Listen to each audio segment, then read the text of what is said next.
Assalamualaikum students, how are you all? I hope you all are fine. I am your SST teacher, Ma'am Aisha, and today we shall revise our next topic.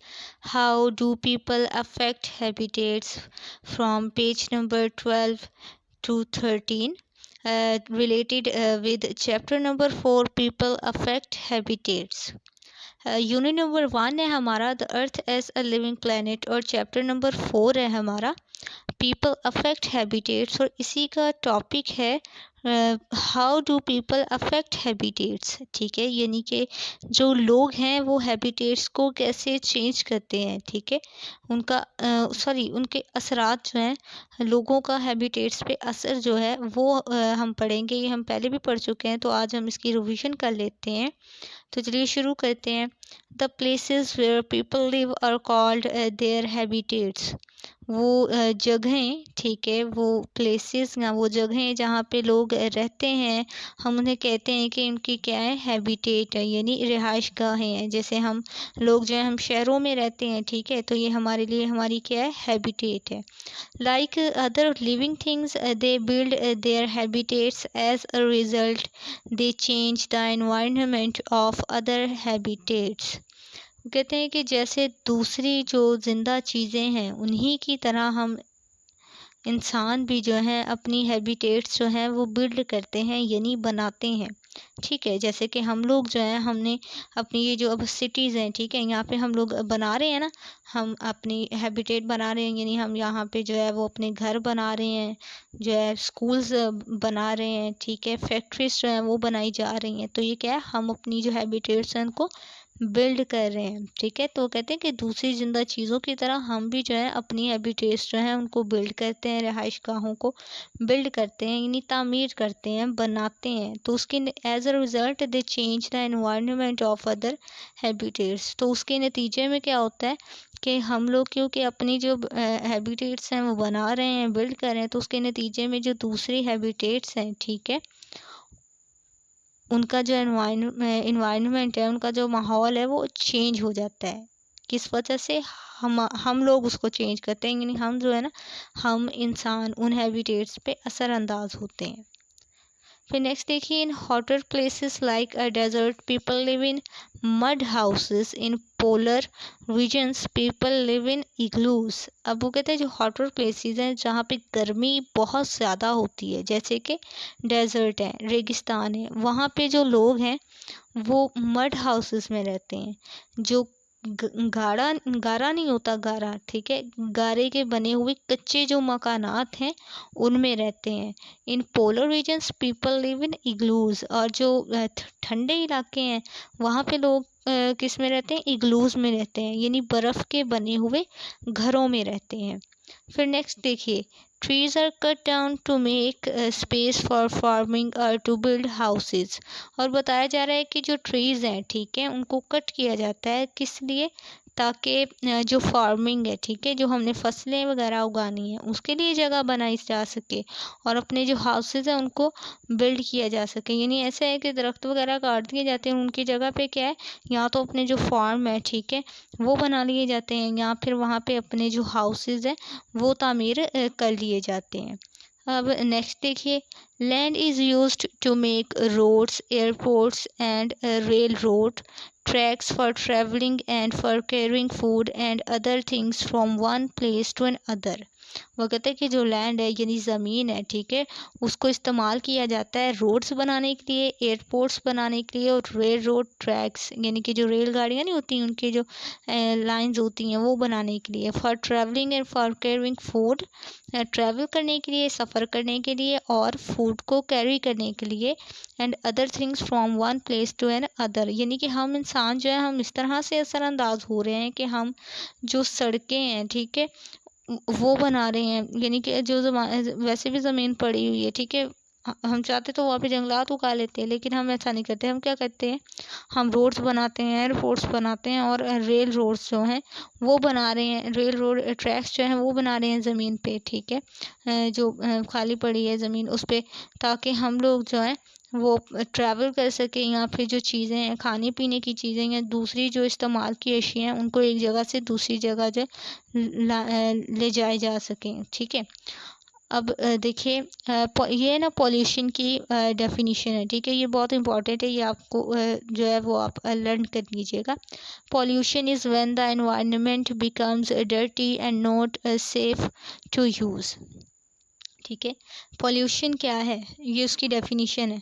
Pollution is when the environment becomes dirty. ठीक है, वो कहते हैं कि pollution या आलूदगी तब है जब जो एनवायरनमेंट है, जो माहौल है, वो बन जाता है गंदा। ठीक है, यानी जो एनवायरनमेंट है वो इतना गंदा हो जाता है and not safe to use, और इस्तेमाल के लिए जो है वो सेफ़ नहीं रहता है, महफूज नहीं रहता। ठीक है, यानी कि जो एनवायरनमेंट है, जो माहौल है, वो बहुत ज़्यादा गंदा हो जाता है और इस्तेमाल के लिए कि हम उसको इस्तेमाल कर सकें, सेफ़ नहीं रहता। ठीक है, जैसे कि हम लैंड जो है, ये जैसे या वाटर पॉल्यूशन है। ठीक है, वाटर जो है उसमें हम फेंकते हैं केमिकल्स, तो वो जो वाटर है ठीक है, वो हमारे लिए भी यूज़ करने के लिए जो है वो यूज़ेबल नहीं रहता, और जो उसमें जो जानवर रहते हैं, एनिमल्स, उनके लिए भी यूज़ेबल नहीं रहता, तो इसलिए क्या है, ये सेफ़ नहीं है। ठीक है, तो उसने यही बताया ना कि pollution is when the environment becomes dirty.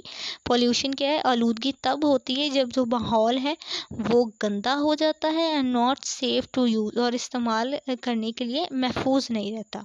ठीक है, अब देखिए air pollution, the smoke from factories, the exhaust fumes from cars, the smoke from burning fuel. ये क्या है कि जो एयर पॉल्यूशन है, ठीक है, ये किस किस वजह से है, इसकी वजूहात हैं स्मोक फ्रॉम फैक्ट्रीज। ठीक है, ये जो फैक्ट्रीज का स्मोक है, जो धुआं उठता है, जैसे भट्टे लगे हुए हैं, ठीक है, वहाँ से जो धुआं उड़ता है, ठीक है, उठता है, वो है। और उसके बाद the exhaust fumes from cars, जो कार्स के एग्जॉस्ट फ्यूम्स नहीं होते, यानी कि जो उसके इंजन से जो निकलते हैं ना, वो ज़रात निकलते हैं। ठीक है, जो कि काबिल इस्तेमाल नहीं होते। ठीक है, गंदे ज़रात होते हैं, गंदे मादे। ठीक है, वो हो गए। उसके बाद स्मोक फ्रॉम बर्निंग फ्यूल, और जो फ्यूल जलता है, चाहे गाड़ियों में जलता है या किसी फैक्ट्री में जल रहा है, उससे जो धुआं उठता है, ठीक है, वो भी वजह है एयर पॉल्यूशन की। ठीक है, फैक्ट्रीज़ का धुआं जो है, उसके बाद जो गाड़ियाँ होती हैं, ठीक है, उनका जो एग्जॉस्ट फ्यूम्स जो हैं, यानी इसके जो एग्जॉस्ट के ज़र्रात हैं वो, और जो फ्यूल के जलने से जो धुआं पैदा होता है वो। अब नेक्स्ट देखिए, they all spread harmful chemicals into the air. These chemicals harm people, animals and plants. Living things either fall sick और die by the harmful chemicals. अब ये जो हम 3 पढ़ के आए हैं ना कि कौन कौन सी वजूहात हैं एयर पॉल्यूशन की, ठीक है, वो कहते हैं कि ये सब क्या है, दे all spread harmful chemicals into the air. ये सब जो है एग्जॉस्ट फ्यूम्स हो गए, या फिर जो स्मोक है, जब ये हवा में फैलता है, ठीक है, तो ये क्या करता है, हार्मफुल जो केमिकल्स हैं, नुकसानदा जो केमिकल्स हैं, उनको हवा में फैला देता है। फिर क्या होता है, these chemicals harm people, animals and plants. Living things either fall sick और die by the harmful chemicals. और उसके बाद वो क्या होता है, जब ये जो केमिकल्स हैं ये फैल जाते हैं, ठीक है, इनको केमिकल्स जो हार्मफुल केमिकल्स उनको हवा में फैला देता है, तो क्या होता है, ये फिर नुकसान पहुंचाते हैं इंसानों को, जानवरों को, और दूसरे जो प्लांट्स हैं उनको। इस तरह से क्या होता है, जो लिविंग थिंग्स हैं, यानी जो ज़िंदा चीज़ें हैं, ठीक है, या तो वो जो है वो बीमार हो जाती हैं, या फिर इन केमिकल्स की वजह से, नुकसानदा केमिकल्स की वजह से मर जाती हैं। अब देखिए ना, जब कभी ऐसा हो कि जो गाड़ी होती है उसमें धुआं भर जाए, ठीक है, तो कैसे वो खांसी आने लगती है, क्यों, क्योंकि उसके जो केमिकल्स होते हैं वो हार्मफुल होते हैं। ठीक है, तो क्या है, उसकी वजह से जो है, या तो जो ज़िंदा चीज़ें हैं वो बीमार हो जाती हैं, या फिर मर जाती हैं। अब नेक्स्ट देखिए, waste from factories and cities is discharged into water courses. Rain water carries dirty material from land into the water. अब क्या है, अब हम पढ़े वाटर पॉल्यूशन के। वाटर पॉल्यूशन की वजूहत क्या है, जो वेस्ट होता है ना फैक्ट्रीज़ का, ठीक है, और सिटीज़ का, यानी जो सिटीज़ हैं और जो फैक्ट्रीज़ हैं उनका जो वेस्ट है, यानी जो गंदा पानी है उनका, या गंदे केमिकल्स हैं उनको डिस्चार्ज कर दिया जाता है वाटर कोर्सेज में, यानी कि जो वाटर कोर्सेज यानी पानी की जो बनी हुई नदियाँ होती हैं, ठीक है, आर्टिफिशियल, ठीक है, उनमें जो है इसको फेंक दिया जाता है। जैसे होते हैं ना वो खाले बने हुए होते हैं, ठीक है, तो उनमें जो है इस वेस्ट को फेंक दिया जाता है, ठीक है। इसलिए जो वो खाले होते हैं ना, उनका जो पानी होता है वो बहुत गंदा होता है इन केमिकल्स की वजह से, जो कि फैक्ट्रीज और सिटीज़ जो हैं वो डिस्चार्ज करती हैं, ठीक है। अब नेक्स्ट है rain water carries dirty material from land into the water. और एक और भी वजह है वाटर पॉल्यूशन की, जो कि जब बारिश होती है ना, तो जो कूड़ा वगैरह पड़ा होता है ज़मीन पे, लैंड पे, वो बारिश के पानी के साथ बह के जो है वो पानी के अंदर चला जाता है, ठीक है। अब नेक्स्ट देखते हैं, some of these materials are poisonous, they harm plants and animals in the water, their habitats are spoiled. अब क्या है कि जब ये जो केमिकल्स हैं ये गिरते हैं पानी के अंदर, ठीक है, या फिर कूड़ा जो है वो गिरता है, ठीक है, बहता हुआ पानी में चला जाता है, तो ये जो है ना चीज़ें, ठीक है, इनके अंदर जो है हार्मफुल जो है वो ये सब जो है वो जहरीली होती हैं, ठीक है, ये पॉइजनस है, जहरीली हैं, ठीक है। तो they harm plants and animals in the water. और ये क्या करते हैं, हाँ, नुकसान पहुंचाते हैं प्लांट्स को और एनिमल्स को पानी के अंदर। Their habitats are spoiled. और क्या होता है, उनकी जो हैबिटेट्स हैं वो स्पॉइल हो जाती हैं। वो किस वजह से, क्योंकि जो केमिकल्स हैं वो जब पानी के अंदर गिरेंगे, ठीक है, तो उससे क्या होगा, जो उसके अंदर जो जानवर हैं, ठीक है, उनको भी नुकसान पहुंचेगा, तो उस नुकसान की वजह से क्या है वो मर जाएंगे, ठीक है। तो इस तरह जो हैबिटेट है वो स्पॉइल हो जाएगी। अब नेक्स्ट देखिए, the garbage that we throw away is also harmful, it spreads diseases and ruins the soil. अब कहते हैं कि गार्बेज यानी कूड़ा करकट जो कि हम फेंकते हैं, ठीक है, जो कूड़ा करकट हम फेंकते हैं ना, जो कचरा कुंडियाँ बनी हुई हैं वहाँ पे फेंकते हैं कूड़ा वगैरह, तो वो भी कहता है कि नुकसानदायक है, ठीक है। It spreads diseases and ruins the soil, ये बीमारियाँ फैलाता है। देखिए ना वो जो कचरा कुंडियाँ होती हैं, ठीक है, उन पे वो मच्छर भी जो है वो बिनक रहे हुए होते हैं, और इसके अलावा जो मक्खियाँ होती हैं वो भी जो है वो उसके ऊपर उड़ रही होती हैं। तो वो क्या होता है, जब वो मच्छर वगैरह काटेंगे तो उससे क्या होगा, बीमारियाँ फैलेंगी, और इस तरह जो ज़मीन है वो भी इस्तेमाल के काबिल नहीं रहती। अब नेक्स्ट क्या है, animals eat the waste material that is thrown away, they may fall sick और डाई। और क्या है, जब हम गार्बेज फेंकते हैं ना, कूड़ा फेंकते हैं, तो उससे क्या होता है, जो एनिमल्स होते हैं, ठीक है, जो जानवर होते हैं, उनको अब नहीं ना पता ये क्या चीज़ है, वो क्या होता है वो उसको खाते हैं, ठीक है, उन जो वेस्ट मटेरियल होते हैं ना उसमें, उसको खाते हैं, ठीक है। तो उससे क्या होता है, या तो वो बीमार हो जाते हैं या फिर वो मर जाते हैं। और फिर ये उन जानवरों के लिए नुकसानदेह नहीं है, बल्कि जब वो जानवर, जैसे कि अब डॉग्स ही हैं, ठीक है, अगर वो आपको काट लेंगे, ठीक है, तो इससे क्या होगा, आप भी जो है बीमार हो जाओगे। अब नेक्स्ट और लास्ट देखिए, remember when we add anything harmful to the land water और air, we are polluting it for all living things including humans. क्या है, वो कहते हैं कि ये याद रखिए, जब हम कुछ भी नुकसानदा जो है वो ज़मीन, पानी या हवा में शामिल करते हैं, ठीक है, कुछ भी नुकसानदा जब हम ज़मीन, पानी या हवा में शामिल करते हैं, तो इसका क्या मतलब है, we are polluting it for all human things including humans. तो हम क्या कर रहे हैं, हम इसे पॉल्यूट कर रहे हैं, हम इसे आलूदा कर रहे हैं, लैंड, वाटर और एयर को हम आलूदा कर रहे हैं। किसके लिए, तमाम जिंदा चीज़ों के लिए, जिसमें हम इंसान भी शामिल हैं। We should try to protect our environment and reduce pollution. तो अब हमें क्या करना चाहिए, हमें अपने एनवायरनमेंट को, अपने माहौल को प्रोटेक्ट करने की कोशिश करनी चाहिए, और जो पॉल्यूशन है उसको कम करना चाहिए, ठीक है। यानी कि इसका क्या मतलब है, हमें जो है वो गंदा पानी जो है वो जो है वो नदियों में या नालों में नहीं फेंकना चाहिए। इसी तरह जो गार्बेज है उसको हमें जो है वो खुली जगह पे नहीं फेंकना चाहिए, ठीक है। अब इसकी जो है वर्कबुक देख लेते हैं। वर्कबुक का है पेज नंबर 10, और क्वेश्चन है, how do the following affect the habitats of animals, ठीक है।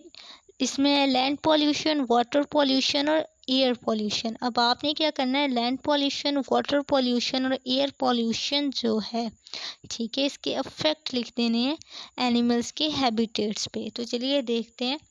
फर्स्ट है इफेक्ट ऑफ एयर पॉल्यूशन, यानी एयर पॉल्यूशन जो है उसका इफेक्ट क्या है। Air pollution have chemicals which can harm people, animals and plants. क्या है, वो कहते हैं कि जो एयर पॉल्यूशन है ना, हवा की जो आलूदगी है, वो कुछ केमिकल्स रखती है, जैसे कि हम पढ़ के हैं ना, स्मोक या फिर एग्जॉस्ट फ्यूम्स, जो कि इस्तेमाल के काबिल नहीं होते, जो कि वेस्ट होते हैं, ठीक है।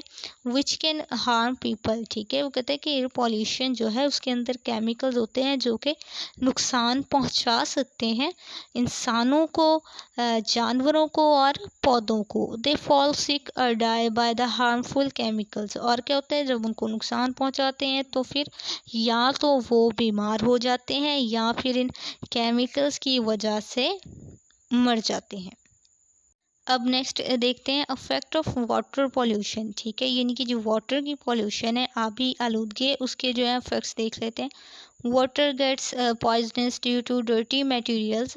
जो गंदे मादे हैं, ठीक है, जो डर्टी मटेरियल्स हैं जैसे कि केमिकल्स हैं या फिर इंसान के जो फुजला है, ठीक है, ये सब गंदी चीज़ें जो हैं, इसकी वजह से क्या होता है, जो पानी है वो जहरीला हो जाता है। These materials harm plants and animals in the water. तो क्या होता है कि ये जो मटेरियल्स हैं, ये जो गंदे मादे हैं, ये जो जहरीले मादे हैं, ये नुकसान पहुंचाते हैं प्लांट्स को, यानी पौधों को और जानवरों को पानी के अंदर। अब लास्ट पे हम पढ़ते हैं इफेक्ट ऑफ लैंड पॉल्यूशन, ठीक है, जो लैंड पॉल्यूशन है उसका जो इफेक्ट है क्या है, ठीक है। Land pollution spread diseases and spoil soil. क्या होता है कि जो लैंड पॉल्यूशन है वो फैलाती है बीमारियां और जो ज़मीन है उसको ख़राब कर देती हैं। बीमारियां कैसे फैलाती है, जो हम गार्बेज वगैरह फेंकते हैं उसकी वजह से क्या है, जो मक्खियाँ वगैरह होती हैं उसके ऊपर भिनकती रहती हैं, या फिर जो मच्छर हैं वो जो है वो भिनकते रहते हैं, तो वो जब काटते हैं तो उसकी वजह से हम इंसान जो भी बीमार हो जाते हैं, ठीक है। और इसके अलावा क्या है, जो ज़मीन है वो भी इस्तेमाल के काबिल नहीं रहती, क्योंकि वहाँ पे कूड़ा करकट फेंक दिया है तो वो इस्तेमाल के काबिल नहीं है। Due to land pollution animals may fall sick and die. और क्या होता है कि जो लैंड पॉल्यूशन है उसकी वजह से जो जानवर हैं या तो वो बीमार हो जाते हैं या फिर क्या है, बीमार हो जाते हैं और मर जाते हैं। आई होप सो आज का लेक्चर आपको समझ आ गया होगा। अब इसे आप अच्छे से रिवाइज कर लीजिएगा। इंशाल्लाह नेक्स्ट लेक्चर में मुलाकात होगी। तब तक के लिए अल्लाह हाफिज़।